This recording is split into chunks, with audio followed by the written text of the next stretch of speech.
Soon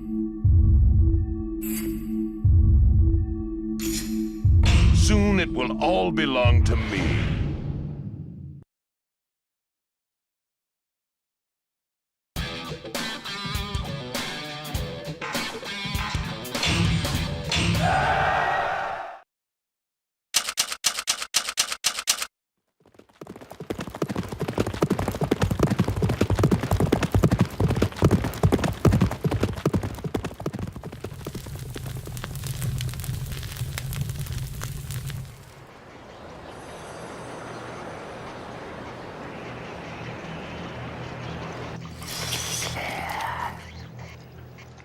Our enemy lies in High Temple.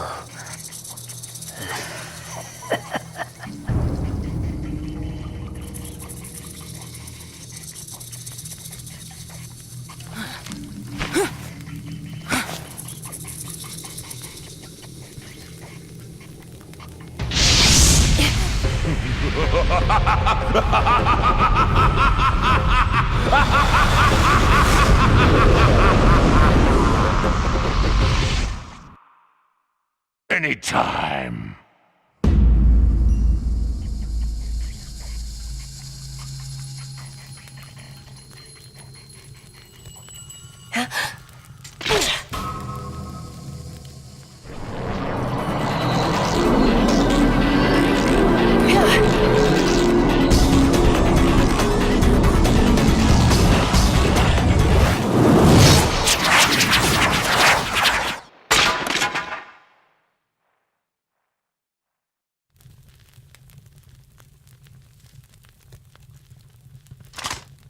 It's not over yet.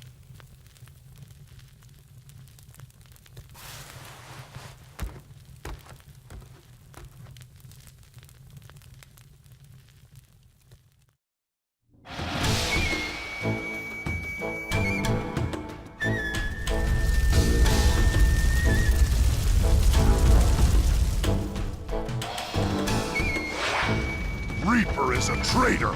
He has betrayed us. Damn right. Ironic. I'll be sending the Devil King himself to hell. What a wonderful piece of death. Boy, that opening dialogue sure was special. I'm not sure who was in charge of that, but I'm not sure it came out quite the way they wanted. So in the original Sengoku Basara, where the Devil King is Nobunaga Oda, Reaper is Mitsuhide Akechi, and this is his betrayal of Nobunaga Oda, one of the most famous events in Japanese history. But in Devil Kings instead, it's a guy named Reaper betraying a guy named Devil King, which is a lot more predictable. I love that the gates in this level have fucking skulls on them. That's so ridiculous. So this level is basically a twisted version of the Devil King level. If you were to play as one of the other protagonists and fight against Devil King, this is basically what his level looks like, but kinda fucked up. Okay, maybe kinda fucked up is putting it mildly, but the same aesthetic is here, really. You may have noticed that Reaper's army has quite the style. They all look like they crawled straight out of hell. Some of them have bat wings on them. I believe this is the one and only place in the game where we get a triple combo over 200 hits. It's much easier to do that with one of the characters we'll see in the extra videos. And yeah, this is the final level of the story. I would say it's been quite a journey, but it's only been around an hour and 10 minutes so far. Maybe an hour and 30 minutes by the time the credits are over.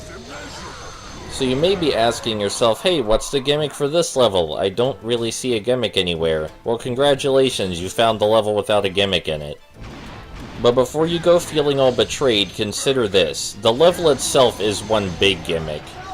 Devil King's story is the only story where this event occurs. None of the other characters are betrayed, because none of the other characters have Reaper, on their team.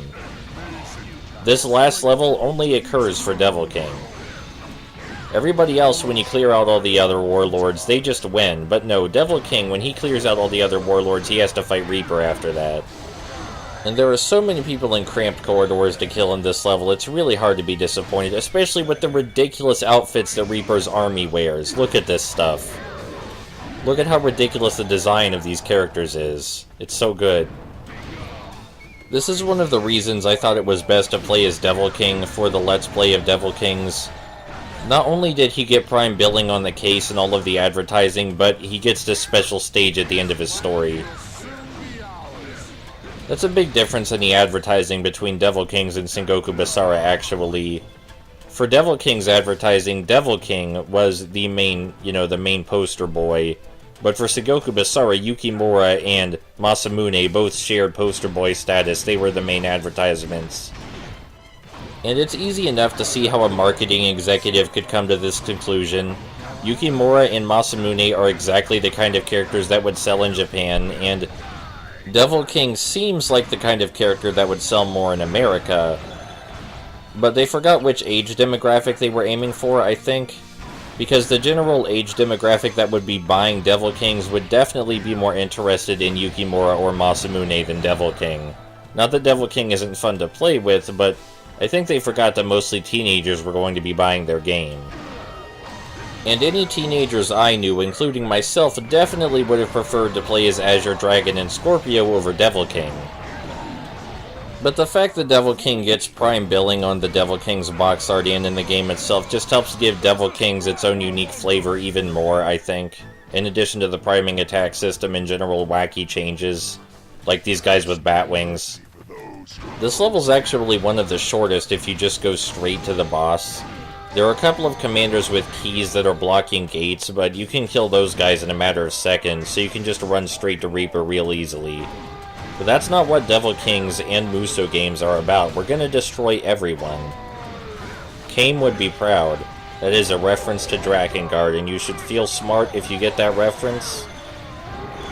As I understand it, that's how one measures intelligence on the internet, is whether you get references to obscure media.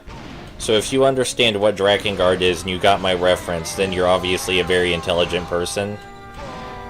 You could argue that Drakengard isn't all that obscure anymore, since Drakengard 3 came out and that got a bit of publicity, and now there's Nier, which is drawing a bit of attention toward Drakengard as well. I wouldn't actually recommend that anyone play Drakengard. I would highly recommend that everyone experience the story of Drakengard. Make sure you watch all the cutscenes and you see the battles and you see the story, because Drakengard's special, but for the love of God, don't play the original Drakengard. Play Drakengard 2 or 3.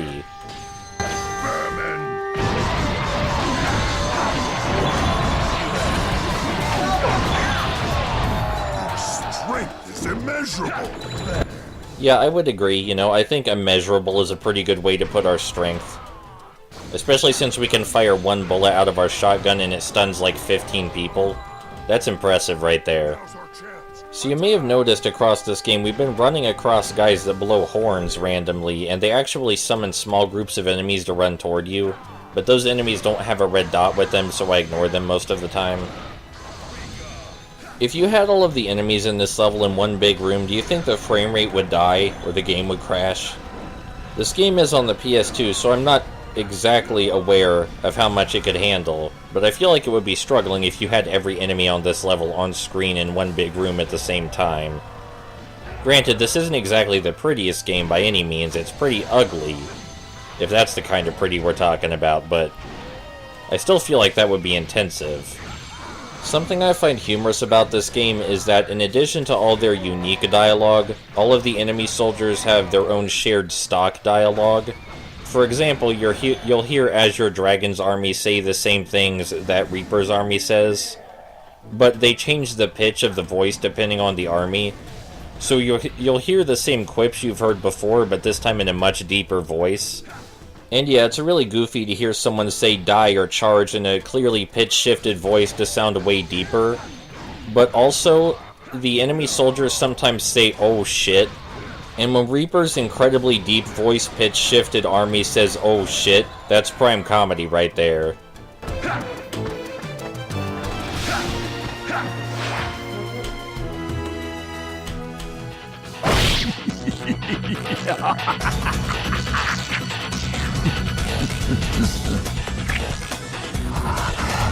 This battlefield will be awash in blood.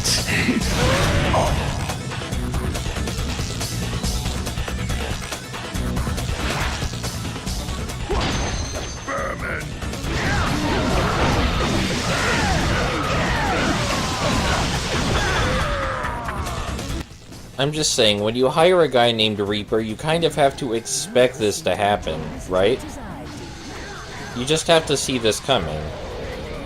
I mean, the guy's named Reaper, and you gave him his own detachment of forces to use, and they have bat wings, and they sound like they crawled out of an abyss. And Reaper himself, he just doesn't look or sound like someone you trust. Now, if that seems overly judgmental, hear me out, alright? Reaper chose to dress that way, he chose to carry around those two sides, and he doesn't speak like that by accident. That's not a natural speaking tone, no one speaks like that naturally. He's talking like a creep on purpose, you know? He does that intentionally. This is even less surprising than Starscream betraying Megatron. And Reaper and Starscream both arguably share way more interesting names than their commanders. Sure, Devil King and Megatron, those sound commanding, they sound bold, they sound like they're gonna make you kneel down. But Reaper and Starscream, those are on a whole nother level, those just sound chaotic, evil, vicious. I love how this battle is between two incredible assholes. Like, no matter who wins this fight, between Reaper and Devil King, everybody else loses. Because they're just both the biggest, most malicious, evil assholes imaginable. Nobody wins here. This has all been a joke. All is mine. Mine forever. Heaven and earth under my sword!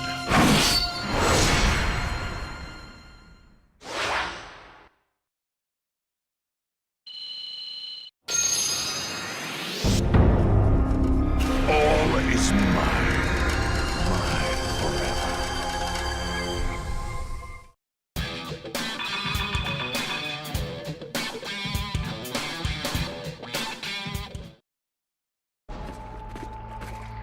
What's this gathering? 'Tis the celebration of the day you conquered the lands, my lord. Not quite yet. My conquest has just begun.